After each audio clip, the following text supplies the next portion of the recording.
আমরা দেহ এবং আত্মার সমন্বয়ে গঠিত।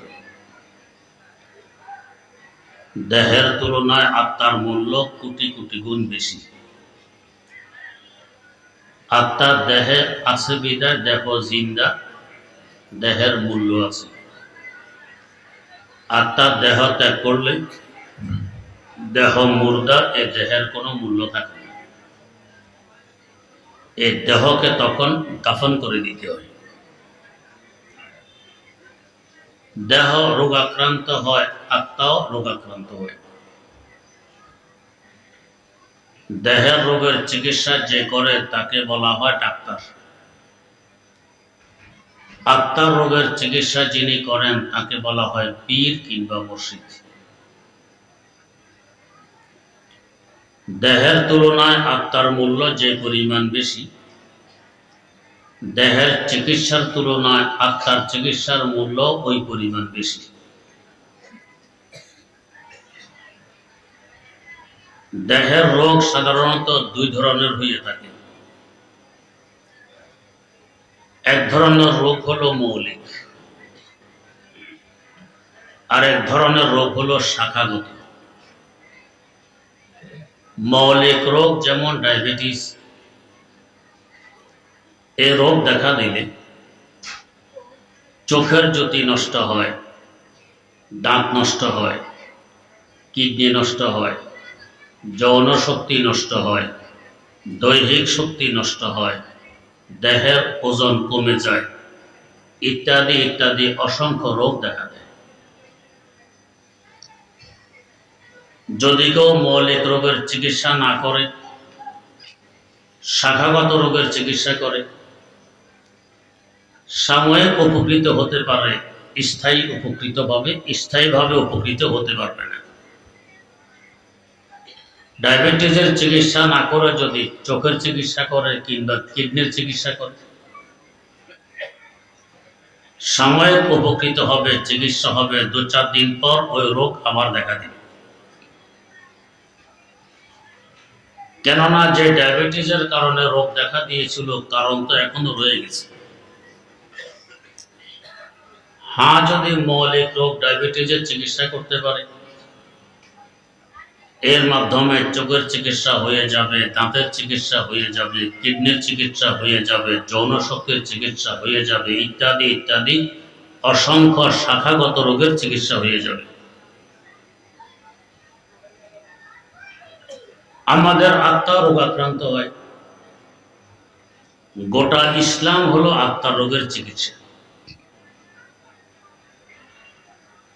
দৈহিক রোগের ন্যায় আত্মার রোগও 2 প্রকার। এক প্রকার রোগ মৌলিক, আর এক প্রকার শাখাগত। আত্মার মৌলিক রোগ হলো 4টি। 1 নম্বর তাকাব্বুর, অহংকার, অহমিকা। আমি বড়, আমি শ্রেষ্ঠ, আমি ভালো, আমি উত্তম, আমি বুঝি, আমি সকলের উপরে, বাকি সব তুচ্ছ আমার নিচে। এ রোগ যদি দেখা দেয়,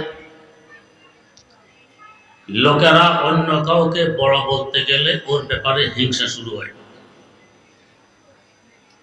বড় তো আমি, ওকে কেন বড় বলতেছে? গিবত, শিকায়ত, কুৎসা রটানো আরম্ভ হয়।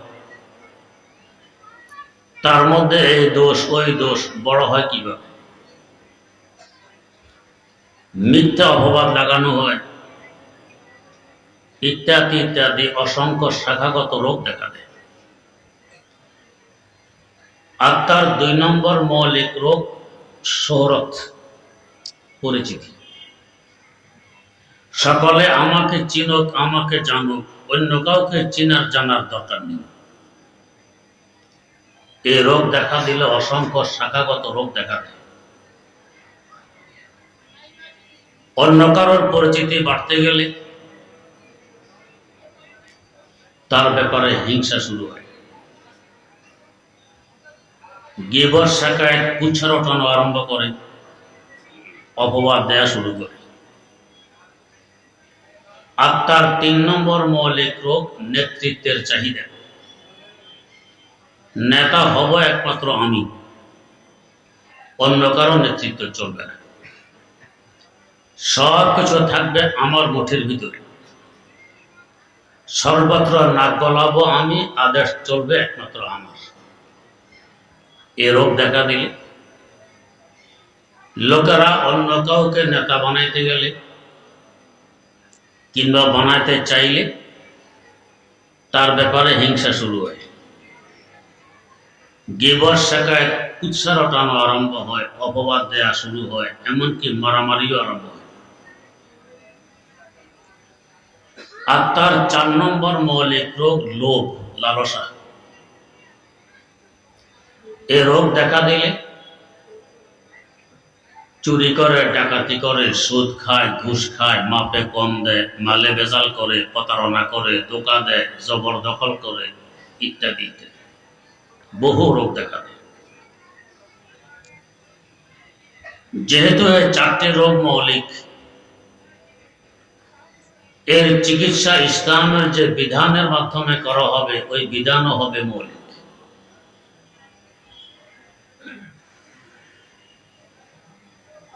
এই 4টি রোগ আমাদের মধ্যে কেন সৃষ্টি হয়, এর কারণও 4টি। সে কারণ হলো আল্লাহ পাক আমাদেরকে মৌলিকভাবে 4টি উপাদান দিয়ে সৃষ্টি করেছেন। এই 4টি উপাদান যথাক্রমে আগুন, বাতাস, পানি ও মাটি। এই 4টি উপাদানের কিছু বৈশিষ্ট্য আছে, খাসিয়ত। ওই বৈশিষ্ট্যগুলো আমাদের মধ্যে বিস্তার লাভ করে বিধায় এই 4টি মৌলিক রোগ দেখা দেয়। যেমন আমাদের মধ্যে আগুন আছে, তবেই তো শ্বাস নিঃশ্বাস গরম, রক্ত গরম, পায়খানা প্রস্রাব গরম, মেজাজও থাকে গরম। আগুনের স্বভাব হলো তাআল্লি, উপরের দিকে উঠা, নিচের দিকে নামতে চায় না। আপনি একটি বাতি জ্বালাইলেন, বাতির পিঠা থেকে, রেশা থেকে আগুন যদি উপরের দিকে 5 ইঞ্চি লম্বা হয়ে জ্বলে, বাতিকে উপর করলে আগুন কি নিচের দিকে 5 ইঞ্চি লম্বা হয়ে জ্বলবে? না, উল্টা উপরের দিকে উঠবে। এর রহস্য হলো আগুনের দেশ উপরে। আমরা যেখানে বসবাস করছি একে বলা হয় কুররায়ে আরদ, মাটির দেশ। এর বাইরে অসংখ্য গণিত লক্ষ কোটি কিলোমিটার ব্যাপী কুররায়ে হাওয়া, বাতাসের দেশ। আমাদের চতুর্দিকে বাতাস। এর বাইরে অসংখ্য গণিত লক্ষ কোটি কিলোমিটার ব্যাপী কুররায়ে জামহারির, ঠান্ডার দেশ।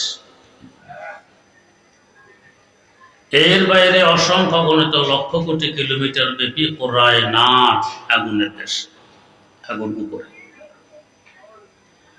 তাই এই আগুনও চায় আমি উপরে গিয়ে আমার স্বজাতির সাথে মিলিত হই। এটাই স্বাভাবিক। সকল জাতি নিজ জাতির সাথে থাকতে চায়। আরেফ বিল্লাহ আল্লামা রুমি রহমতুল্লাহ আলাইহির ভাষায় কুনাদ হার জিনসে বাহাম জিনসে বরবাস, কবুতর বাজ বাবাস, জাগো বাজাগা কুনাম আওয়াজ হা, বুলবুলা বা বুলবুলা পরওয়াজ হা, जिनसे हमर जिनसे हारा ताल्लुकाम दे, जिनसे हमर जिनसे हारा जाजबन। কবুতর কবুতরের ঝাঁকে ওড়ে, কাক কাকের ঝাঁকে ওড়ে। কবুতরের ঝাঁকে কাক উঠতে দেখা যায় না, কাকের ঝাঁকে কবুতর উঠতে দেখা যায় না। এক মুমিনের সম্পর্ক আরেক মুমিনের সাথে গড়ে ওঠে, এক আল্লাহর ওলির সম্পর্ক আরেক আল্লাহর ওলির সাথে গড়ে ওঠে। মাইলে মোমেন সোহে মোমেন মিশাওয়াত, মাইলে কাফের সোহে কাফের মিশাওয়াত। যদি দেখা যায় কোন মুসলমান কাফের মুশরিক নাস্তিকের সাথে বন্ধুত্ব করে, তার উপরে আস্থাশীল, তাকে বিশ্বাস করে, বুঝতে হবে তার ঈমানের সমস্যা দেখা দিয়েছে। যার দরুন মুমিন মুসলমান ছেড়ে কাফের মুশরিকের সাথে সম্পর্ক করে, তাদের কাছে গেলে আশ্রয় বিশ্রয় পায়।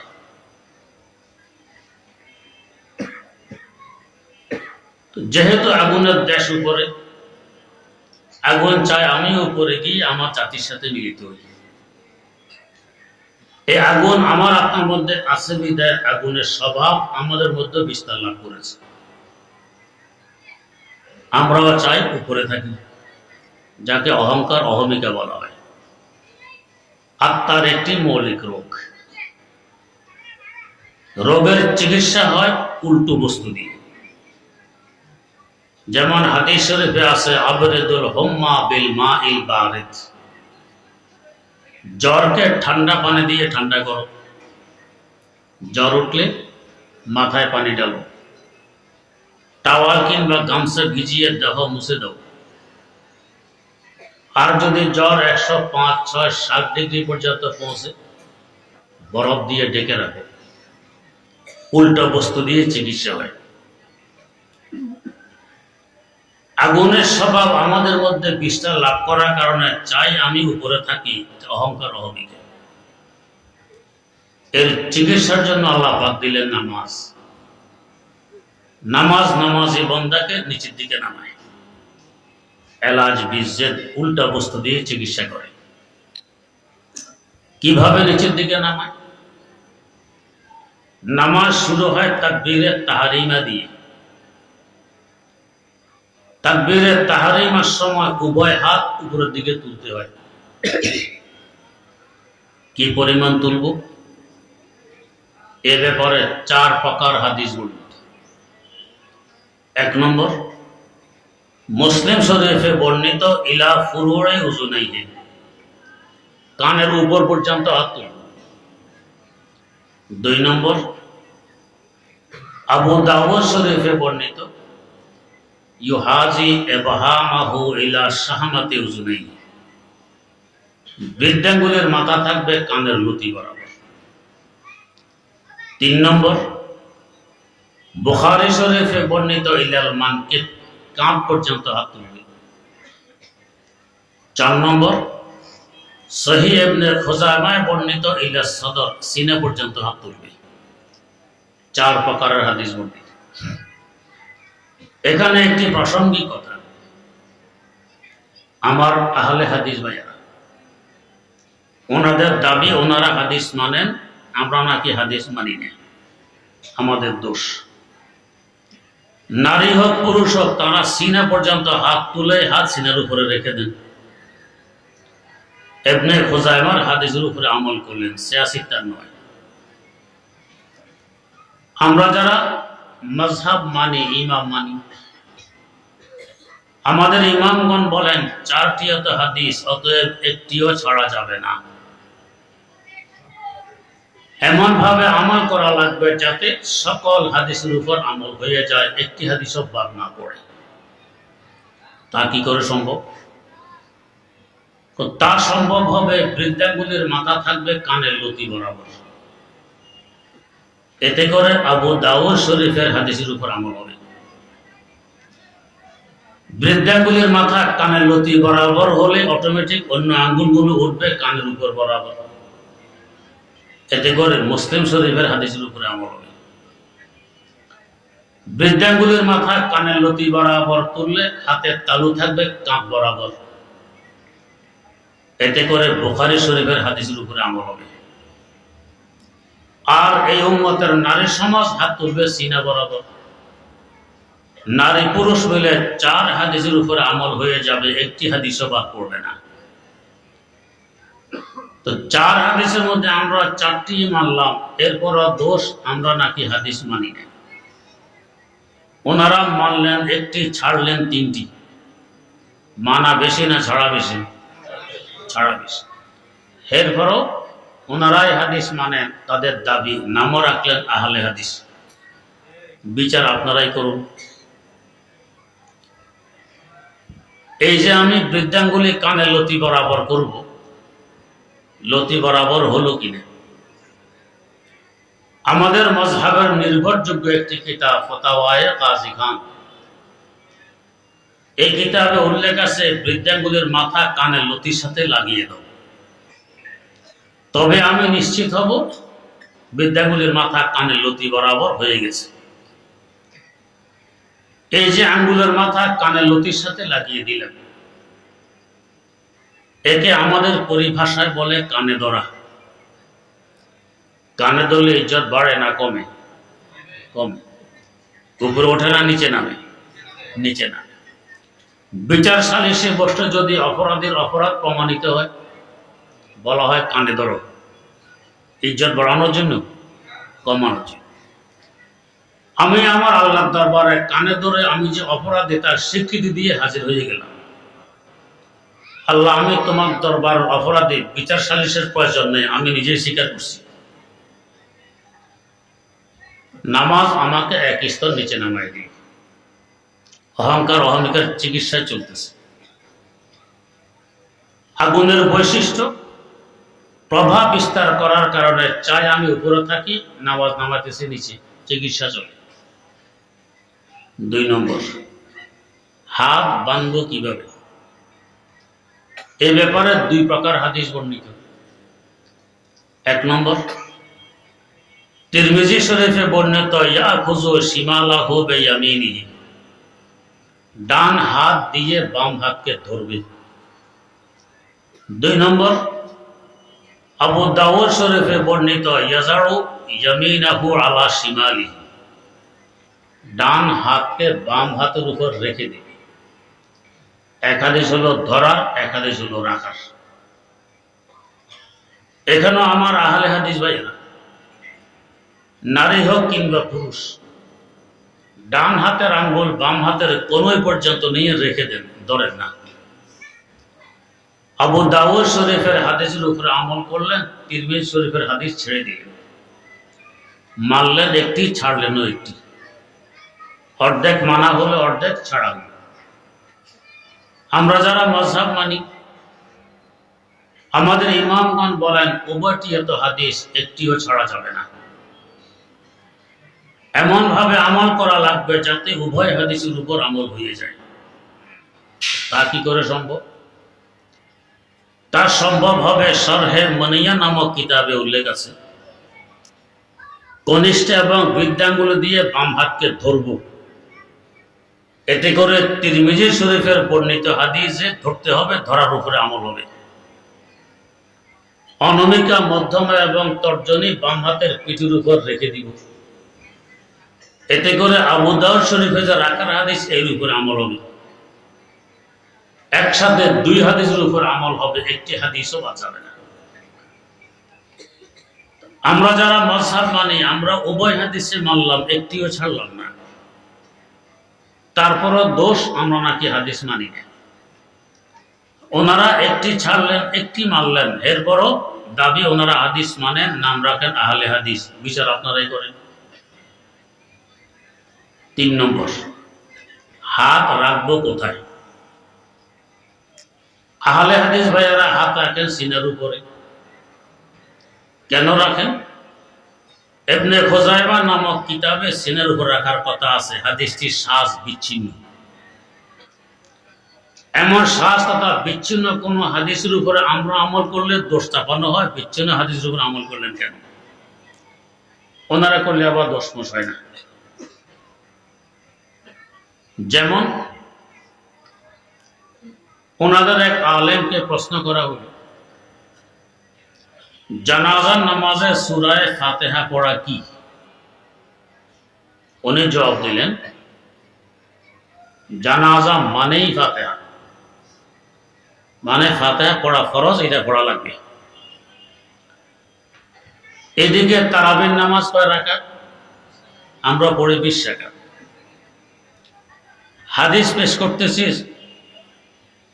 মুসান্নাফে ইবনে আবি শাইবা বর্ণিত হাদিস 20 রাকাত। বলে হাদিস এটা মওযু, বানাওয়াট, এটা আমল করা যাবে না। কিন্তু 20 রাকাতের হাদিসের যে সনদার যে সূত্র, হুবহু এই সনদার এই সূত্র হলো জানাজা নামাজে ফাতিহা পড়ার হাদিস, একই সূত্র। তো একই সূত্রে বর্ণিত হাদিস জানাজা ফাতেহা পড়ার ব্যাপারে যদি বলতে হয় জানাজা মানেই ফাতেহা বা ফাতেহা মানেই জানাজা, ওই সূত্রে বর্ণিত হাদিস 20 রাকাতের, আমরাও তো বলতে পারবো তারাবির মানেই 20 রাকাত। তারাবির বেলায় হাদিস পেশ করলে বলে এটা বানাওয়ার, সূরা ফাতিহার বেলায় পেশ করলে এটা এখন সহিহ হাদিসে পরিণত হয়। তো নিজেদের বেলায় আসলে হাদিসের সমস্যা দেখায় না, আমাদের বেলায় আসলে সমস্যা দেখায়। কথায় কথা আসে, গতকালকে আপনাদের এখানে ওয়াজ করে গেছেন জনাব মাওলানা মুফতি হামিদ জহির, আমি ওনার ভগ্নিপতি। ওনাদের বাড়ি সাভার, বাড়ির পাশে আহলে হাদিস ভাইদের একটি মসজিদ আছে। যেহেতু ওনারা বারবার হাত তোলেন, আরবিতে বলে রফে ইয়াদাইন, ইয়াদ মানে হাত, ইয়াদাইন উভয় হাত, রফা মানে উঠান। নামাজে উঠতে বসতে বারবার হাত তোলেন। তো সাধারণ মানুষ তো এটা বোঝে না, মসজিদের নাম দেয় রফে দানি মসজিদ, রফে ইয়াদাইনের জায়গা রফে দানি মসজিদ। তো জানাজার নামাজ ওনারা বারবার প্রত্যেক তাকবীরে হাত তোলেন। আমি একদিন শ্বশুর বাড়ি গেলে এলাকার কিছু লোকজন এসে ধরল, হুজুর জানাজার নামাজে কি হাত উঠানো আছে? সাধারণ মানুষ হাদিস দিয়ে দৌড়ে দিলে আর কতটুকু বুঝবে? বললাম ভাইয়ারা, মানুষের জীবনের দুইটি অবস্থা, কখনো আনন্দ কখনো দুঃখ, এর বাইরে তো আর নাই। কই জি, যখন মানুষ আনন্দিত হয় লাভ দেয়, হাত উপরে তোলে। এমপি সাহেব ইলেকশনে পাশ করছেন, আনন্দ মিছিল বের করাতে কি করে? লাভ দেয়, হাত উপরে তোলে, এটা আনন্দ। আর যখন মানুষ দুঃখ কষ্ট পায়, শোকাহত থাকে, তখন লাভ দেয়, হাত তোলে? তোলে না। এবারে আসুন, ইসলামে একটি নামাজ আনন্দের, একটি নামাজ শোকের। ঈদের নামাজ আনন্দের, বারবার হাত তুলতে হয়, 2 রাকাতে অন্তত 12 বার অতিরিক্ত হাত তোলা। জানাজার নামাজ আনন্দের না শোকের? শোকের নামাজ। এখানে কি ভর্তি করা হয়? এখানে চুপচাপ শোক ফালন, এখানে হাত উঠানো নাই। এই না বুঝলাম আসল মশালা। যাই হোক, ওলামায়ে কেরাম বুঝছেন কি বলেছি। তো আহলে হাদিস ভাইয়েরা, নিজের বেলা সাজ আর বিচ্ছিন্ন হাদিস হলেও দলিল চলে। এমন হাদিস দিয়ে আমরা দলিল দিই, রদ করে দেন, এটা মানা যাবে না, এটা সাজ, এটা বিচ্ছিন্ন। যাই হোক, ইবনে খুজাইমার সাজ হাদিসের উপরে আমল করতে গিয়ে ওনারা নারী পুরুষ সিনের উপরে হাত রাখেন।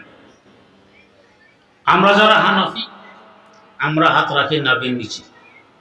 কেন রাখি? ইমাম বুখারী রাহিমাহুল্লাহু তাআলার উস্তাদ ইমাম আবু বকর ইবনে আবি শাইবা রাহিমাহুল্লাহ, তার সংকলিত একটি হাদিসের কিতাব আছে আল মুসান্নাফ, 25 খণ্ডে ছেপেছে। প্রায় 27,000 হাদিস এই কিতাবে বর্ণিত। এই কিতাবে 5 জন সাহাবী থেকে সহিহ সনদে, সহিহ সূত্রে হাদিস বর্ণিত, নামাজে হাত রাখবে নাভির নিচে। এই 5 জন সাহাবীর মধ্যে দ্বিতীয় খলিফা ফারুক আজম হযরত ওমর রাদিয়াল্লাহু তাআলা আনহু আছেন। চতুর্থ খলিফা আলী মুর্তজা রাদিয়াল্লাহু তাআলা আনহু আছেন। মুহাদ্দিস সাহাবী হযরত আবু হুরায়রা রাদিয়াল্লাহু তাআলা আনহু আছেন। ফকিহ এবং মুফতি সাহাবী হযরত আব্দুল্লাহ ইবনে ওমর রাদিয়াল্লাহু আনহুমাও আছেন। বয়োবৃদ্ধ মুরব্বী সাহাবী হযরত আবু মুসা আশআরী রাদিয়াল্লাহু তাআলা আনহু আছেন। এমনকি আলী মুর্তজা রাদিয়াল্লাহু তাআলা আনহু বলেন, ওয়াজরুল আকুফে আলাল আকুফে তাহাতা সুররাত মিনাস সুন্নাহ, ডান হাতকে বাম হাতের উপর রেখে নাভির নিচে হাত বাঁধা হলো নবীর তরিকা।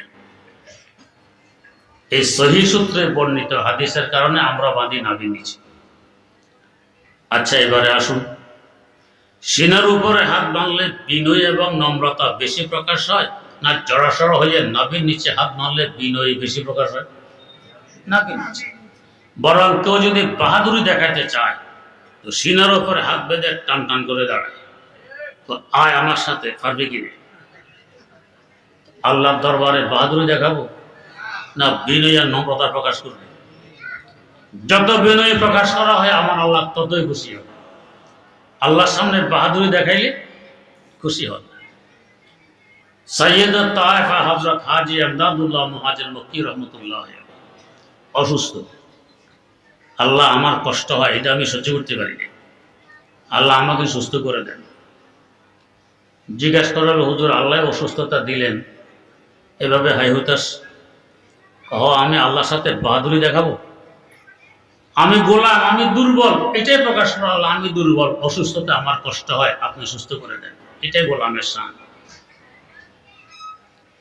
নামাজের মধ্যে যত বিনয় নম্রতা প্রকাশ করা যায় তত এটা বেশি কবুল হয়।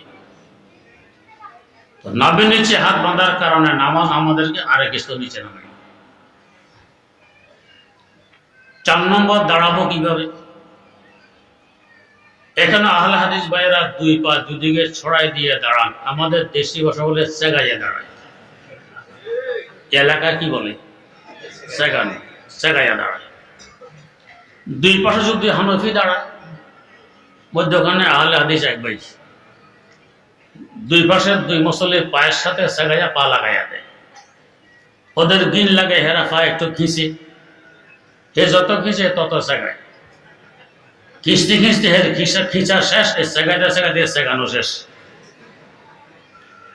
এবারে দেখলাম এক আশ্চর্য ঘটনা। এক পাশে আমি আহলে হাদিস ভাই, আমার আরেক পাশে সেগাইতেছি, আমার পায়ের সাথে পা লাগাবে, আমি খিঁচি, হে সেগাই, সেগাইতে সেগাইতে এক পর্যায়ে দেখি তার গায়ে আরবের জুব্বা, জুব্বার গের কম, জুব্বার কারণ আর সেগাইতে পারতেছে না। আল্লাহ তোমার বাধা দিয়ে দিছে, আর সেগাইবে না। জুব্বার গের কম, চায় সেগাইতে, জুব্বার কারণ আর ফাটতেছে না, সেগাইছে। তো দুজনের ভাইয়ের মধ্যে ওখানে ফাঁকায় দিয়ে গেছে, সেগাইতে পারে। জুব্বা না থাকলে তো এই পরিমাণ সেগাইছে, এই পরিমাণ সেগানো যায়।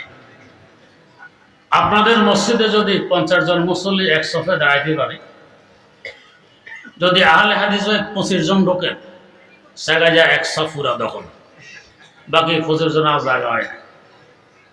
এভাবে জায়গায় দাঁড়ানোর ব্যাপারে কোথাও কোনো হাদিস বর্ণিত নেই, মান করা একটি আমল। আচ্ছা বলুন তো, আমরা যে 2 পায়ের মধ্যে ওখানে 4 আঙ্গুল ফাঁকা রেখে দাঁড়াই, কারো যদি দেহ মোটা হয় আরো বেশি ফাঁকা রাখো না জায়েজ নয়। তো 2 পায়ের মধ্যে ওখানে কম ফাঁকা রেখে দাঁড়াইলে বিনয় বেশি প্রকাশ হয় না সেগাইলে? 2 পায়ের মধ্যে ওখানে ফাঁকা কম রেখে দাঁড়াইলে বিনয় প্রকাশ হয়, সেগাইলে বেয়াদবি মনে হয়, বিনয় প্রকাশ হয় না। আচ্ছা, আপনি আপনার ওস্তাদের সামনে সিনার উপরে হাত রেখে সেগাইতে পারবেন?